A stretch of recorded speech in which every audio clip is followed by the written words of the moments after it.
Hello there, my name's Tom and I play drums with Maximo Park.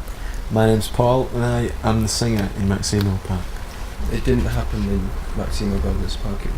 Duncan saw it on the television and decided he wanted to be there and realised he couldn't, next best thing, make a band named after him. But we had to drop the Gomez for legal reasons. Really? Yes, there's a lot of old chaps in the park, and You liked it. Yeah, they were democratic in their sharing of opinions. Dunk's sort of old beyond his years. He's a very wise man. He's like an owl. He's got a lot of ideals. Where's it located? Just for everyone, like. It's in Havana, Cuba. Havana. There's a few others as well, I think, around and about. There's one in St. Petersburg, Florida. Yeah.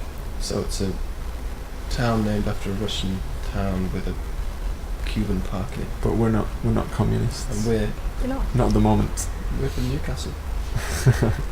So where do you take the energy from, or why do you do actually?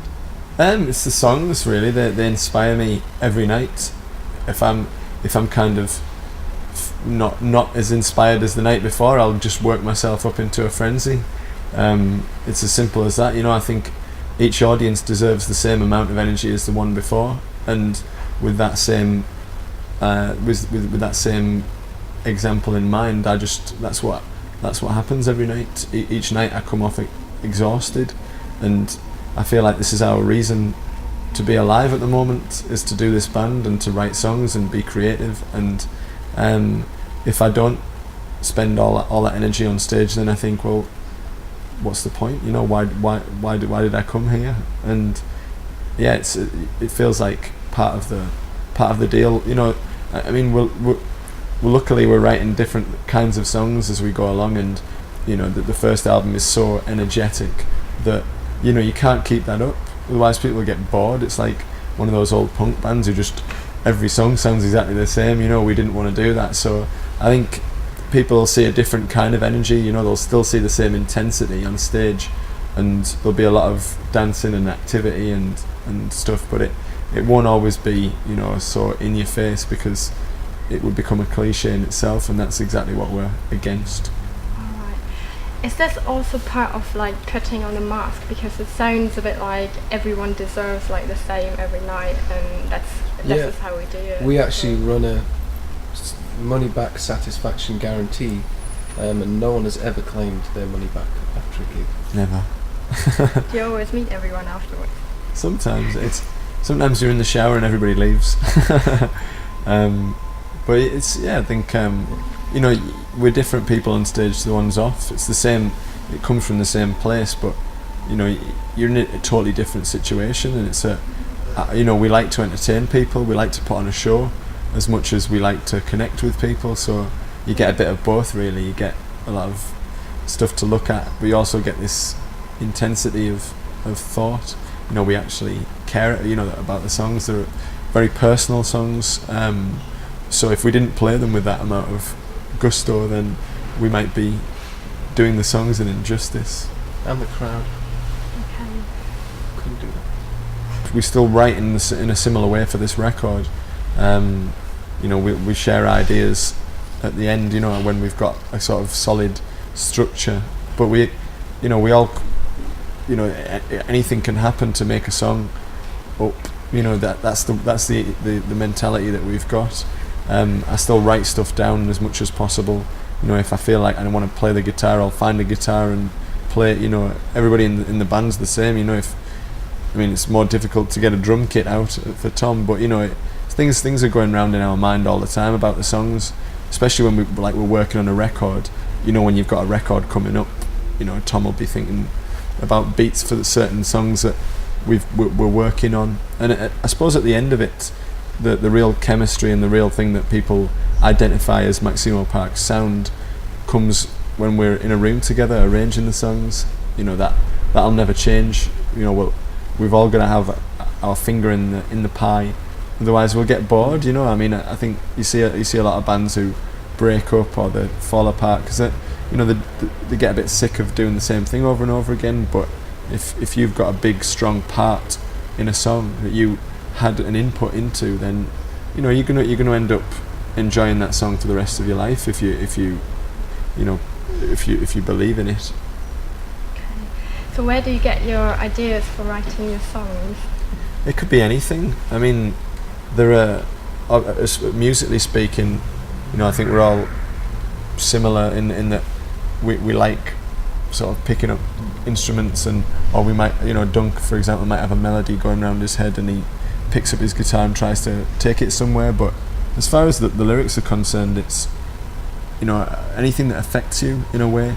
I think on this record there are more references to perhaps the outside world and the things that you see on the news that you're powerless to do anything about. But that sort of thing affects me. But at the same time, I'm still mostly affected by relationships and just things that move you as a person. And I think if you write about things that you love or things that you're involved with, then the writing will be sort of prolific in some way. You'll have something to say, and then you whittle it down to try and find the good bits in what you've written, because not all of it's very good. So you're always searching for something, but it's got to come from your instinct, I think, originally.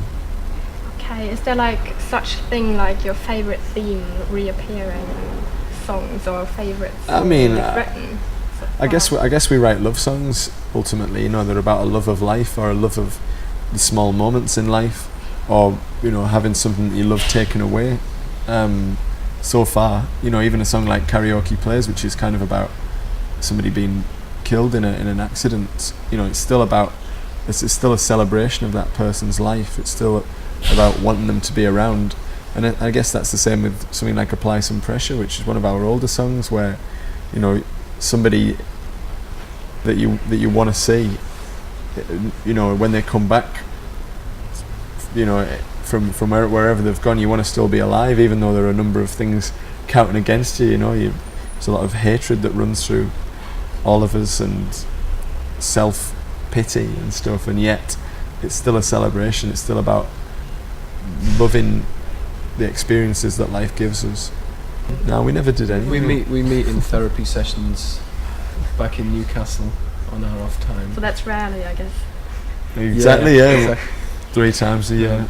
We meet up for food. Food definitely brings us together more than anything else. Were you like the second track off the Rakes record? Yeah, that song, Little Superstitions, number 2 of the Rakes' new album, is brilliant. I love it. I sing it in the car on my own when no one else is there to hear me scream.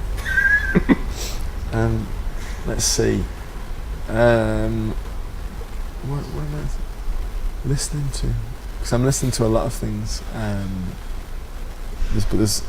There is one thing that's going around my head, but I can't remember what it is. I like the Clips record. The production on that's amazing. Pharrell Williams, and so many little catchy sayings on it that you find yourself repeating to people. And there doesn't seem to be any hooks the first time you listen to it, but it's very interesting. And then the more you listen to it, the more the hooks dig into your head. But as I say, the production on it's phenomenal. It's minimalism, really, with rap over it, and it's intriguing. These little drum sounds that he makes, they're just totally unique. I could mention a number of other records, I'm sure, but there's a thing on our MySpace actually, which rotates every month or so. Yes. Of what we're Our all favourite currently records. listening to, so I've got So Wolf I Eyes should on check there. that. you can What you're find out Yeah. in years to come how our tastes change. Yeah. Let's go make some noise. Let's make some noise.